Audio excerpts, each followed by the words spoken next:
Halo bestinya kata Ani. Besti, persidangan Nikita yang kembali digelar dengan agenda saksi dari masing-masing kubu memang terlihat lebih panas besti. Dan hal tersebut salah satunya lantaran adanya penolakan dari majelis hakim saat Nikita minta barang bukti berupa flash disk yang diduga berkaitan dengan dugaan yang didakwakan kepadanya. Bukan hanya itu aja besti, Nikita pun terlihat sampai diperingati oleh JPU kalau sidang hari itu telah selesai dan akan dilanjut di sidang berikutnya lagi nanti. Nikita yang merasa masih ingin berbicara pun bahkan diduga memilih duduk saat diminta untuk pasang borgol dan rompi tahanannya. Sementara itu Besti berbeda dengan seterunya Reza Gladys, Fitri Sahuteru dan Sela Saukia. Dalam video yang beredar di sosial media justru terlihat memamerkan kebersamaannya yang disebut Fitri telah sampai di rumah yang adem. Muka persidangan yang mulia. Saya tidak mau balik hutan yang mulia. Saya minta diputar yang mulia. Yang mulia yang terhormat, saya minta rekamannya diputar.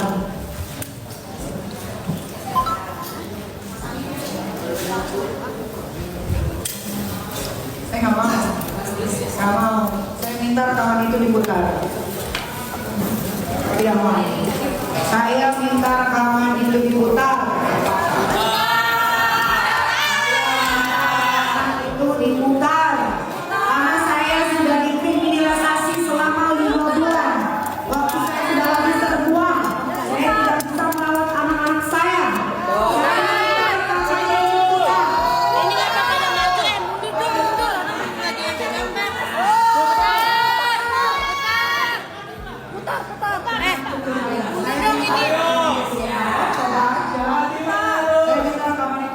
Putar. Saya nggak mau pulang atau pergi ke rumah tahanan. Sudah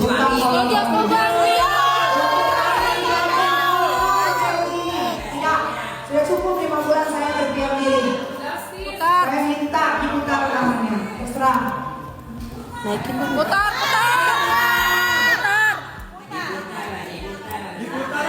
Diputar aja. Jangan berisik woi. Ngomong mulu dah.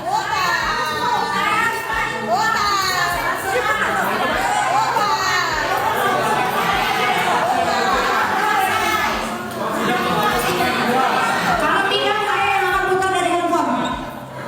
Kalau tidak saya yang akan putar sendiri dari handphone. Oke bang, putar.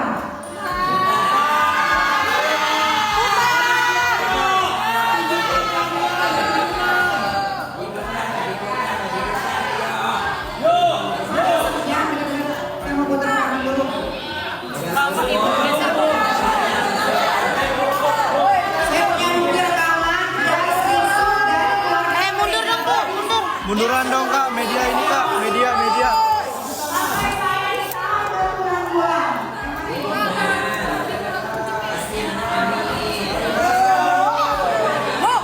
Ibu jangan provokator. Jangan provokator. Berisik ya. Benar, bintang-bintang 1 mau baju coklat sudah saya kondisikan, sudah diatur. Ini ada rekamannya. Ini baru sebagian. Ya Allah. Ya Allah. Ya Allah. JPU sudah dikondisikan, hakim sudah dikondisikan. Astagfirullahaladzim. Amin dizolimi ya Allah. Astagfirullahaladzim. Amin gak bisa, Amin jebak ini. Ya Allah. Amin pulang. Dia udah kasih duit melalui email. 1 bulan kemudian saya dilaporkan. Maksudnya apa? Kalau dia masa terancam dan diperas, kenapa nggak hari esoknya atau 2 harinya dia melaporkan saya ke kepolisian? Kenapa harus tunggu 1 bulan? Kalau kalian kita kan semua pada sekolah hukum.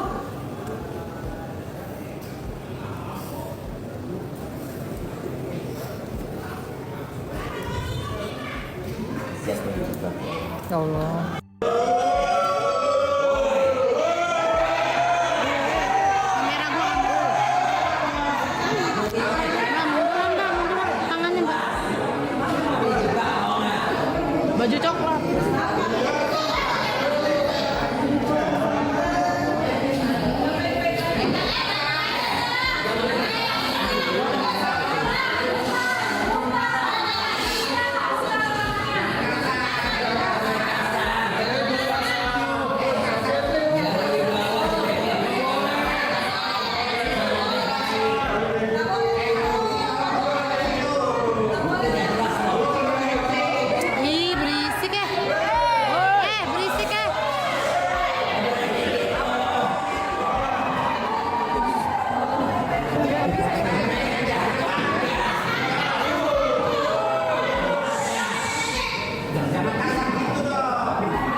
tertutup ini depannya.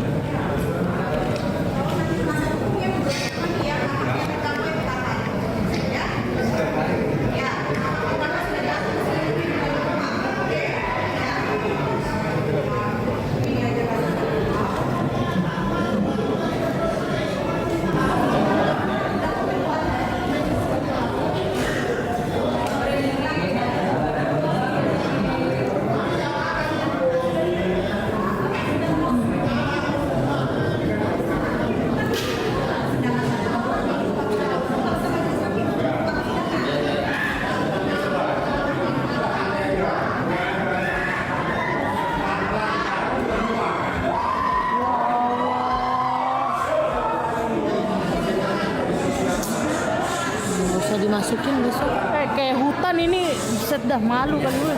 Ini pun binatang, kenapa lagi?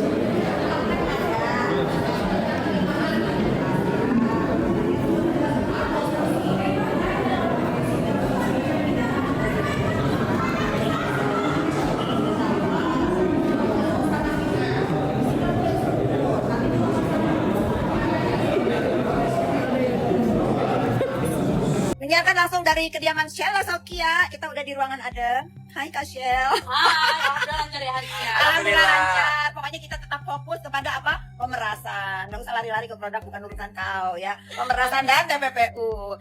Jangan marah-marah. Mau mendengarkan apa sih? Itu lagu lama. Lagu lama kalau selalu menggiring-menggiring. Sogok lah, inilah itu nggak kena ya. Nggak kena.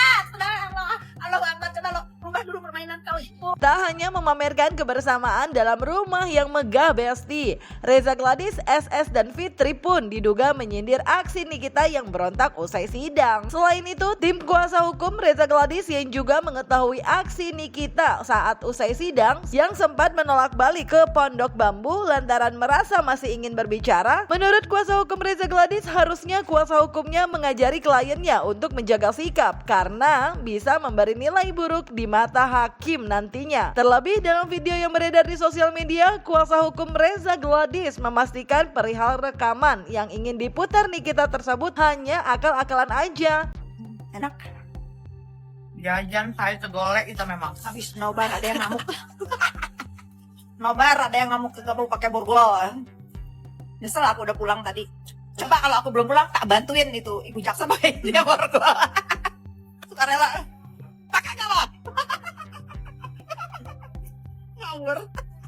Tapi gong sih. Aduh, gong. Benar-benar kayak cerita tuh. Kayak mana ya? Mana ya? Kayak bukan di dunia kita ya. Kayak bukan di dunia. Kita berhadapan dengan orang yang pernah kita baikin begitu ya. Yang bukan di dunia kita kayak. Kenapa ya Allah tiba-tiba ada di dunia ini ya Allah? Kenapa ya Tuhan? Bersyukur jaksa penuntut umum tadi cukup bijak, tidak memaksa langsung, tapi dibujuk, bahkan sampai setengah jam, dibujuk, akhirnya mau juga kembali ke Pondok Bambu. Itu yang bisa kami sampaikan. Dan itu bukan suatu kehebatan itu. PH-nya harusnya mengajari bahwa terdakwa itu jangan melawan sama hakim, ya, jangan tentang hakim, jangan seperti tadi bertingkah. Itu jadi nilai jelek di hakim, ya. Kasihan nanti Nikitanya hukumannya tadinya lebih ringan bisa jadi berat, ya. Mesti PH-nya ini ngajarin lah. Harus bantu terdakwanya. Kasihan Nikita dibuat seperti itu, ya. Kemudian masih ada pertanyaan? Iya, yang katanya produknya Reza Gladys tidak lulus BPOM. Iya, itu makanya saya bilang. Dari awal kan ini permasalahannya dikatakan bahwa yang dijelek-jelekkan itu kan produk. Kopian dari dia kan di luar konteks persidangan. Ya media itu sendiri menyatakan seperti ada rekaman. Jadi kami juga nanti ingin tahu hal-hal apa yang disampaikan seperti itu membahayakan kepada penyiaran atau penyampaian yang tidak benar, merugikan diri sendiri. Dapat kami pastikan bahwa apa yang mau disampaikan itu tidak ada pada kami. Tentu saja, kami pastikan itu. Berarti rekaman suara itu akal-akalan dari Akal-akalan bisa aja karena tipikal dia kita lihat bagaimana. Arogansi, sombong, angkuh, bahkan hakim dibentak-bentak. Di mana di persidangan hakim dibentak-bentak? Puluhan tahun kami jadi advokat, baru kali ini kami lihat hakim dibentak-bentak. Bang, berarti jadi kerugian sendiri buat kita ya Bang? Sangat-sangat. Ya. Dengan keangkuhan, arogansi, kesombongan, itu akan merugikan dia sendiri. Makanya harusnya penasihat hukumnya mengingatkan kliennya ini, jangan arogansi, jangan sombong, tunduk di bawah pimpinan pada yang mulia hakim majelis. Jadi nggak bisa main-main di persidangan ini. Ini bukan sinetron, bukan mau panggung yang mau diadakan suatu hal-hal yang luar biasa. Jangan. Tidak ada kaitan dengan opini publik, tidak ada kaitan dukungan massa. Tapi di sini adalah fakta-fakta dan bukti-bukti hukum. Itu yang ditonjolkan. Bang, tadi bisa dibilang menjadi keuntungan sendiri buat pihak Raja Gadis dalam dengan bahwa pihak Raja Gadis sudah yakin ini akan dihukum dan ini yang bersalah. Kalau kami tidak ada keyakinan, kami tidak akan laporkan ini ke polisi. Tapi dengan aksinya di dalam menjadi keuntungan sendiri juga masih Bang menurut. Dia sangat memberatkan dia sendiri, ini resikonya sama dia. Karena kita sebenarnya dari awal kami ingatkan sudah, berulang kami melalui media ini berulang kali kami katakan, kasihan sebenarnya melihat terdakwa ini. Dia punya anak 3.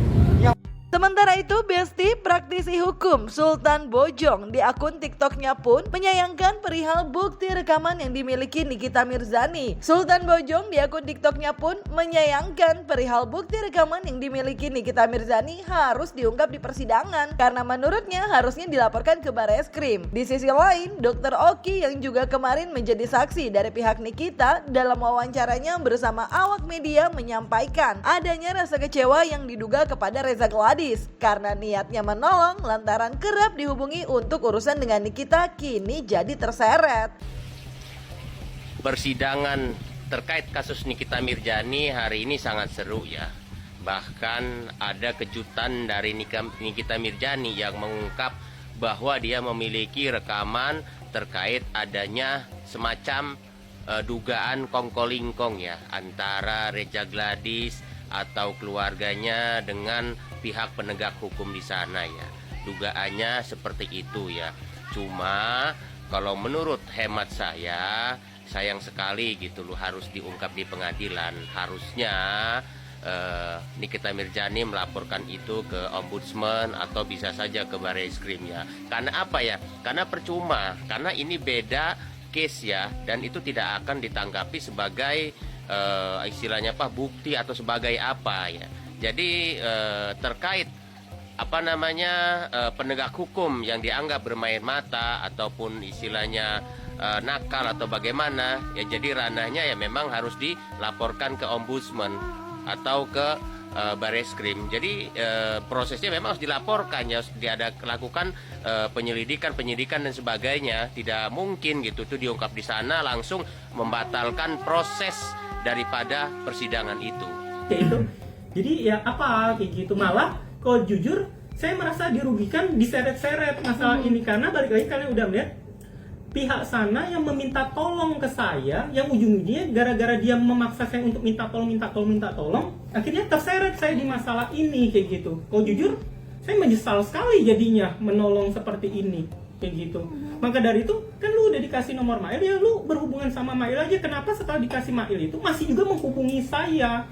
That's why akhirnya saya masih follow up Nikita Mirzani untuk memastikan mereka ini udah selesai atau belum sih kayak gitu. Yang saya tahu dari pihak sebelah dari pihaknya Nikita, dia akan mendapatkan pekerjaan seperti itu. Ya, untuk sebelum ketemu sama Mailnya kan saya dulu. Benar. Itu gimana dok, tanggapan dokter sendiri sebagai istilahnya sumber utama nih? Ya, maksudnya ceritanya ada sayanya gitu. Yaitu dia saya bilang tadi kenapa ada nama saya tersebut karena kronologisnya tadi Dr. Reza Gladys mencari-cari saya terus kayak gitu, meminta tolong. Kenapa kok dia minta tolong dokter sih kayak gitu? Karena memang seperti di muka persidangan tadi saya bilang, saya dengan beliau itu sebenarnya tidak ada masalah.